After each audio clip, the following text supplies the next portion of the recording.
નમસ્કાર,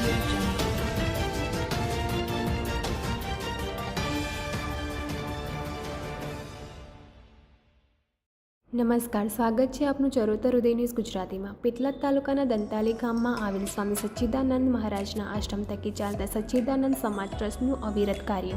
હાલના સમયમાં સમગ્ર દેશ, રાજ્ય તેમજ જિલ્લામાં કોરોના સંક્રમણનું પ્રમાણ વધી રહ્યું છે। હાલમાં કોરોના મહામારીના સમયમાં ગરીબ મધ્ય વર્ગ આર્થિક રીતે નબળો પડ્યો છે।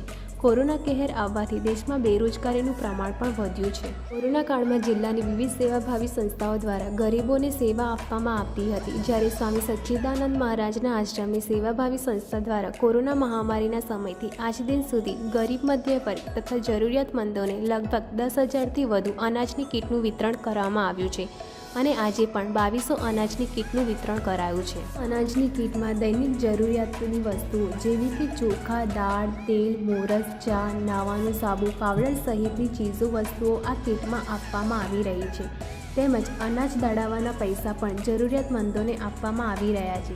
સ્વામી સચ્ચિદાનંદ મહારાજે ચરોતર ઉદય ન્યૂઝ ગુજરાતીને જણાવ્યું હતું કે જ્યાં સુધી આ કોરોના મહામારી દેશમાં ચાલશે ત્યાં સુધી અમારી સંસ્થા સચ્ચિદાનંદ સેવા સમાજ ટ્રસ્ટનું આ સેવાનું કાર્ય અવિરત ચાલશે। તેમજ આ અનાજ વિતરણ સ્વામી સચ્ચિદાનંદજી મહારાજના હસ્તે તેમજ આ સંસ્થાના સેવકો સીડી પટેલ, નિકુંજભાઈ પટેલ, વિજયભાઈ રબારી, જિગ્નેશભાઈ પટેલ, કલ્પેશ પટેલ, પોપટભાઈ પટેલ, જીતુભાઈ મેળવવા, સીસીસી ચુડાસમા, હર્ષભાઈ સુથારના હસ્તે આ અનાજનું કીટ વિતરણ કરવામાં આવ્યું। દ્વારા ચરોતરના જીવંત પ્રશ્નોને વાચા આપવાનું કામ ચાલે છે તે જાણીને આનંદ થાય છે। અમારી સંસ્થા તરફથી અહીંયા અત્યારે 5મી વાર અનાજની કીટ આપવામાં આવી રહી છે। આના પહેલાં અમે 4 વાર અનાજની કીટો આપેલી છે। અમે કોઈ બહુ પ્રચારમાં માનતા નથી, પણ આ તો ચેનલવાળા સામે ચાલીને આવ્યા એટલે ભલે એમના દ્વારા લોકોને થોડી જાણ થતી હોય તો થાય। આ તો ભગવાનનું કામ છે અને ભગવાનના દ્વારા થઈ રહ્યું છે। ચેનલવાળાને હું ધન્યવાદ આપું છું અને ખૂબ સારો પ્રચાર કરે એવી અપેક્ષા રાખું છું। હા, પહેલી વાર જ્યારે કીટ આપી ત્યારે લગભગ 2200 લોકોને આપી હતી।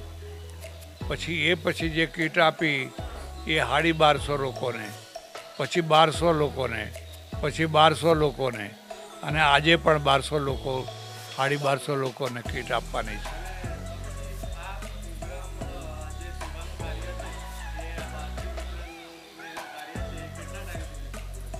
હવે એ તો ભગવાન ચલાવે ત્યાં સુધી ખરું, પણ મારી એવી ઈચ્છા ખરી કે જ્યાં સુધી આ કોરોનાની મહામારી ચાલે અને ગરીબ લોકો દુઃખી હોય ત્યાં સુધી બને ત્યાં સુધી દર મહિને આ પ્રકારની અનાજ વ્યવસ્થાની વિતરણ કરતા રહેવું એવી અમારી અપેક્ષા છે।